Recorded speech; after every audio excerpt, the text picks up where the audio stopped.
Hi, in this video I'm going to show you how to fix reset Face ID option is grayed out on my iPhone iOS 27. I'm just provide one tricks, so you just follow one tricks, then you can get 100% solution. Open settings, Face ID and passcode. Enter your current passcode. Scroll down.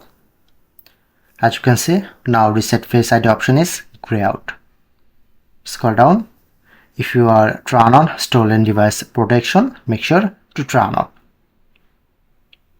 When you turn off stolen device protection, get back, and as you can see, now fix this problem. Press on to fix. Just press on to reset Face ID. That's it.